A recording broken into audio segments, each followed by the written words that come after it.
बच्चों, let's read the question. The question says which undergoes nucleophilic substitution exclusively by SN1 mechanism. Options are: first is benzyl chloride, then isopropyl chloride, then third is chlorobenzene and fourth is ethyl chloride.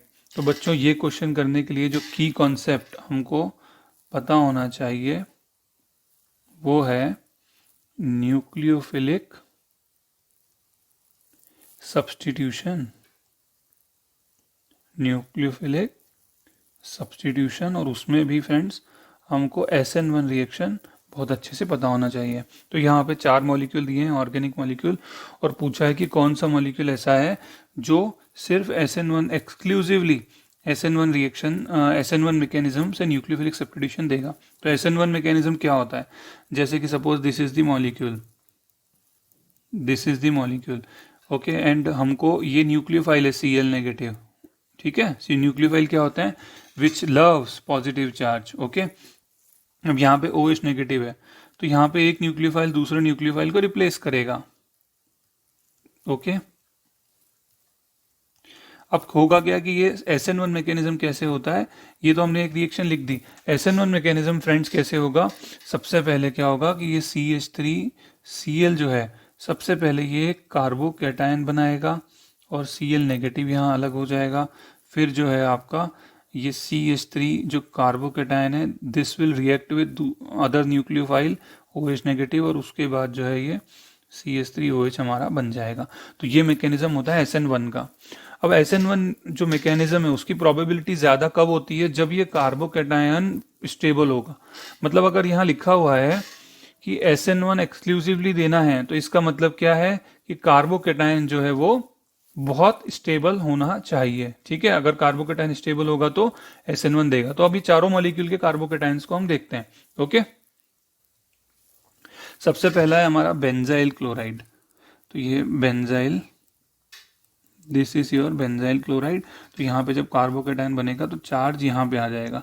तो friends ये जो carbocation है ये सबसे ज़्यादा stable होता है. ठीक है, क्यों यहाँ पे रिजोनेंस लग जाता है. बेंजीन रिंग में जो पॉजिटिव चार्ज है वो इस तरह से क्या होता है, वो ऐसे डीलोकलाइज हो जाता है. ठीक है, तो ये यहाँ पे और यहाँ पॉजिटिव चार्ज आ गया, फिर इसी तरह से पॉजिटिव चार्ज रोटेट करता जाएगा. तो benzyl chloride is very stable, very very stable. और देखते हैं कि क्या इससे कोई स्टेबल होगा. तो इससे कोई भी स्टेबल होगा नहीं, फिर भी हम देखते हैं. आइसोप्रोपाइल क्लोराइड यहाँ पे दिया है. तो व्हाट इज आइसोप्रोपाइल क्लोराइड?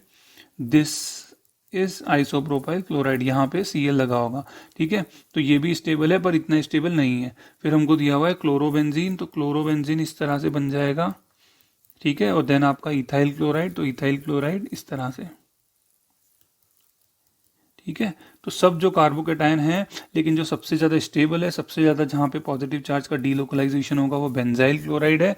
तो इसलिए जो है हमारा जो एक्सक्लूसिवली SN1 मैकेनिज्म देगा वो बेंजाइल क्लोराइड ही देगा. दूसरों में भी होगा लेकिन SN2 भी होगा. SN2 में क्या होता है? SN2 में जैसे हमने एग्जाम्पल देखा था CH3Cl.